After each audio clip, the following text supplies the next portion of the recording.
Hi, Mighty Mommy here, and I'm ready to share some creative, insightful, and practical parenting tips with you. I'm your host, Cheryl Butler. When you have kids, you learn quickly that although parenting is amazing, it's also very expensive. The older they get, the more things they want, and many parents struggle to balance not only the cost of all these items, but also how to teach their kids about financial responsibility. Today, we are going to get some expert advice from my colleague, Money Girl, Laura Adams, who has some fun and easy ways that parents can work together with our children to create a solid financial future. Laura is the author of the award-winning book, Money Girl's Smart Moves to Grow Rich, and I'm so excited to have her as a special guest for this episode. Thanks for being with us today, Laura. Here are some questions that Mighty Mommy fans have written in concerning kids and finances. At what age can we start teaching our kids about money, and how can we make it an easy process that they can relate to? As soon as children start reading or attending preschool is the perfect time to begin teaching them the ABCs of money. There are fantastic books, games, and kits created for children as young as 4 years old. Since every child is different, try several different resources to see which ones your child responds to or likes best. Robin Yang is the author of an award-winning illustrated series of books called The Enchanted Collar, which teaches young children a variety of money lessons, such as saving, banking, and budgeting. Kids will have fun while they learn the importance of being responsible with money. Another great book called How the Moon Jar Was Made comes from a company called Moon Jar.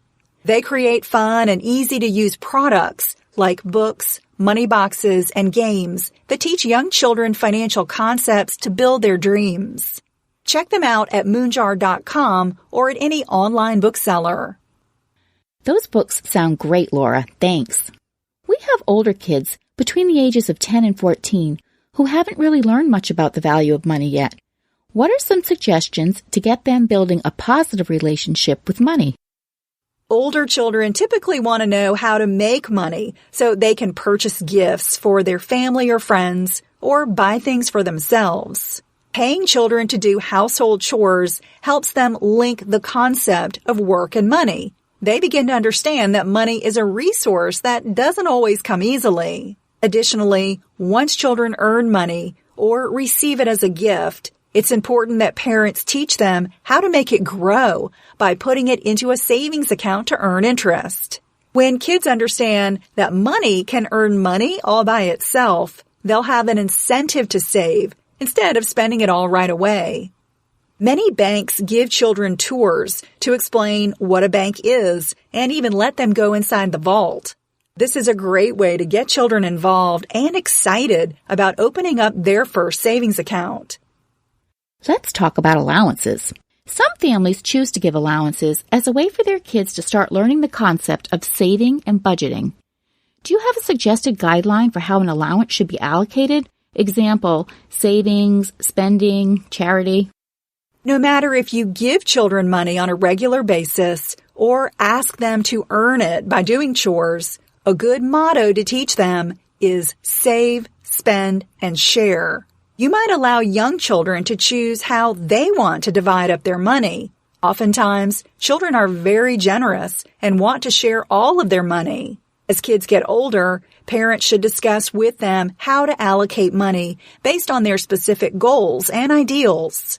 However, young adults should get used to the idea of saving a minimum of 10 to 15% of their income because that's the ticket to reaching important long-term financial goals like retirement as adults. Save, spend, and share. Oh, I love that. Today's kids have a very strong entitlement factor where they see the latest electronics or expensive brand name clothing and feel as though they have the inherent right to go and get these. Do you have a suggestion or formula that families could use to help their kids understand the value of such high-ticket items and how kids might be able to contribute to the purchase of such extravagant things? One of the benefits of paying children to do household chores is that it gives them a way to value money. For instance, Let's say you pay a child $5 to sweep the driveway or to shovel snow for half an hour. If they want to buy an iPod Shuffle that costs $50, they understand that it takes 5 hours of work to save enough. If they want the more expensive iPod Nano for $150, they'll have to put in 15 hours of work. There's nothing wrong with kids wanting or buying expensive stuff, as long as they've earned it or have a yardstick to value their parents' contribution. To introduce children ages 10 and up to the concept of budgeting, there are some great online financial programs and tutorials. One of my favorites is Family Mint, which offers a workbook-based training program that's designed to last for 2 months, so parents can spend time with kids, gradually helping them form good financial habits. Family Mint also offers web-based software that allows kids to manage their money by logging in all of their transactions. It isn't linked to a real bank account, but allows kids to manage money in a similar, clever way. Parents act as the bank by setting up recurring deposits for allowances or giving kids money when they want to make a withdrawal. You can get a 14-day free trial and see how fun it can be to teach kids about tracking money, setting goals, budgeting, and earning interest at FamilyMint.com. And when should we introduce the idea of credit and credit cards to our kids? Since credit is a more advanced financial topic, I recommend discussing it with older, high school age kids. The big concept to teach is that it costs money to borrow money, and using a credit card is no different than taking out a loan that must be paid back. A good way to convince kids how expensive credit can be is to show them an online credit card debt calculator, like the ones at Bankrate.com or Dinkytown.com. Dinkytown's cost of debt calculator tells you how much interest you'll have to pay on a credit card based on how much you owe and how long you take to pay it off. Take a simple example, like buying a new computer for $2,000 on a credit card that charges 18% interest per year.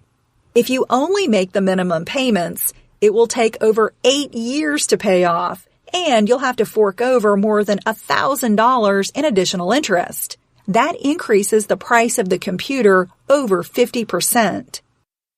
This is a lot of wonderful information, Laura. Thanks so much for joining me today. Have you started teaching your kids about finances?